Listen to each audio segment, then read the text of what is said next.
अस्सलाम वालेकुम दोस्तों, कैसे हैं आप लोग। उम्मीद करते हैं कि आप सब खैरियत से होंगे। इस वीडियो में बात करेंगे रोगन बिलसान के बारे में। बिलसान का तेल आमतौर पे आपको सऊदी अरब से या अरब ममालिक से मिल जाता है। सऊदी अरब में बहुत बिलसान के दरख्त पाए जाते हैं, वहाँ से ये तेल निकाला जाता है। अगर आपने बिलसान का इस्तेमाल नहीं सुना तो मैं आपको बता देता हूँ। जैसे रोगन ज़ैतून होता है जो कि काफ़ी इफ़ेक्टेबल है, उसके बहुत सारे फ़ायदे हैं। इसी तरह ज़ैतून का तेल भी बहुत इफ़ेक्टेबल है। असल में ये तेल फ़ालिज ज़्यादा हिस्सों पे मालिश करने से ये मसला ठीक हो जाता है। जिन लोगों को खुदा न खास्ता अगर फ़ालिज वगैरह हो गया है तो वो अगर ये तेल इस्तेमाल करें तो उनके ये काफ़ी फ़ायदेमंद है उसके लिए। दूसरा, असाबी कमज़ोरी जिनको होती है, मतलब कि जिनकी रगें वगैरह खिंच जाती हैं, पट्टों में खिंचाव होता है, उनके लिए भी ये तेल बहुत ज़बरदस्त है।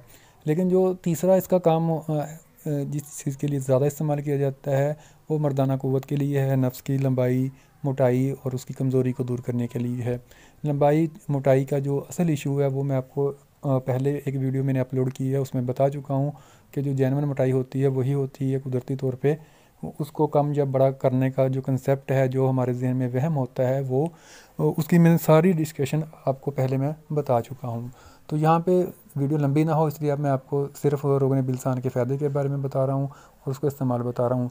अगर आपको बाहर से सऊदी अरब से अगर वो तेल मिल जाए तो वो पैकिंग में होता है। दो तरह की पैकिंग होती है उसकी।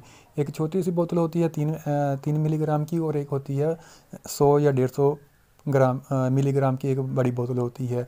जो छोटी बोतल होती है शीशी टाइप होती है 3 मिलीग्राम की, उसमें सिर्फ 5 कतरे बिलसान के होते हैं।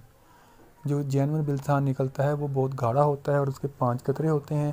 उन 5 कतरों का आप दूध में डालकर एक कतरा डेली इस्तेमाल कर सकते हैं। अच्छा, जो दूसरा आपको मिलेगा लिक्विड टाइप होगा, वो ज़रा पतला होगा, पानी की टाइप, जैसे आम तेल कोई होता है उस टाइप का होगा। उसकी आपने नफ्स पे मालिश करनी है, सारे पे करनी है, कैप पे भी, जड़ पे भी।